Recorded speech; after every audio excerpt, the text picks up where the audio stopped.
Howdy people. Today we're going to try to install this. Add some USBs to the van. There is a cigarette lighter up front, but it is wired into the ignition. So when you turn the key off, it also turns off. And I want to direct wire these so that I have a second option for plugging things and charging things. I could have rewired the cigarette type plug in here, but I didn't want to do that.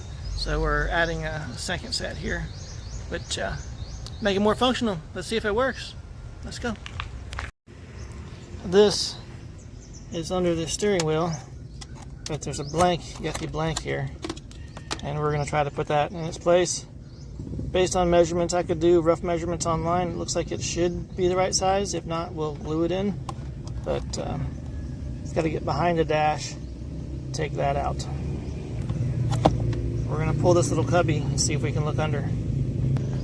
So directly under, there's our fuse box, and if we turn this here, can we see? I don't think the camera can focus in that close, but it's right here. Does it show my finger? I can't see. I've got the camera turned around, but I've got to take this thing out. So I will work on that. That comes out easy enough. And this here will feed the wires in. And through here.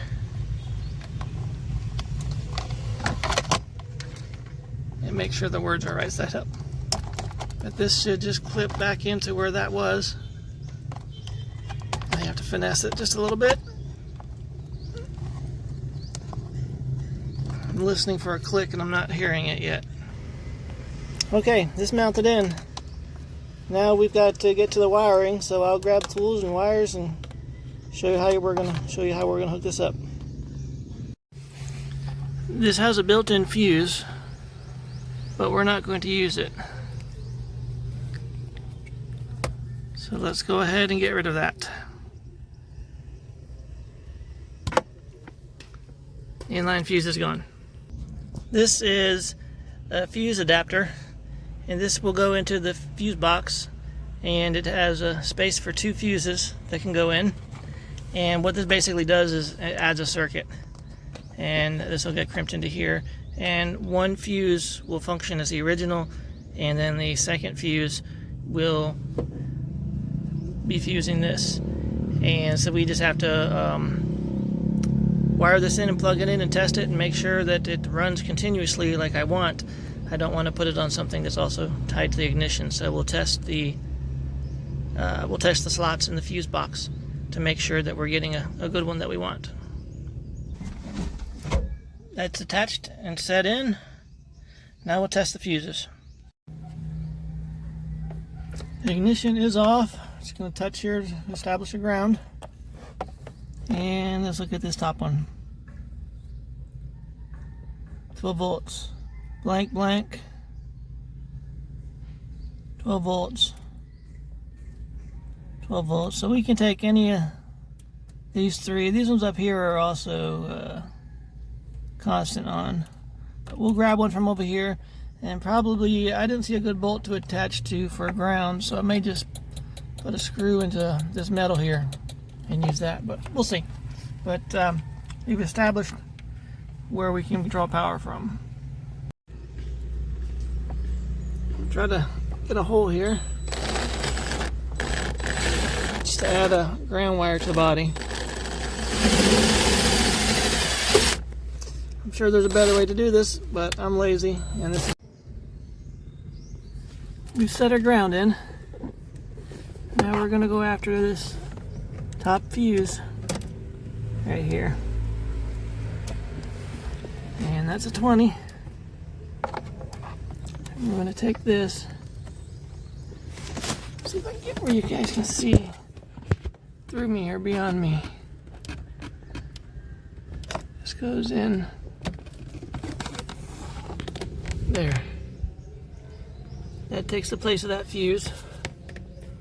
That's going to go in like that, but I'm going to go ahead and pull it out to put the fuses in because it's easier to show here.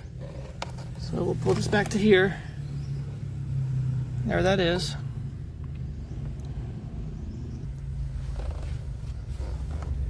And I showed you this goes in there. And this right here,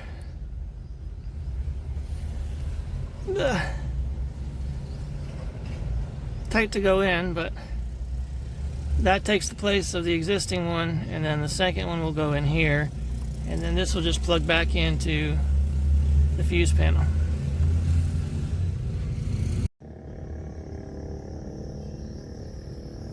Okay, so you can see we've got showing our voltage. I don't like that stays on always, so I'll probably build some on-off switch in under the dash, so if I leave for long periods of time I can shut that off. But we plug in and we're charging.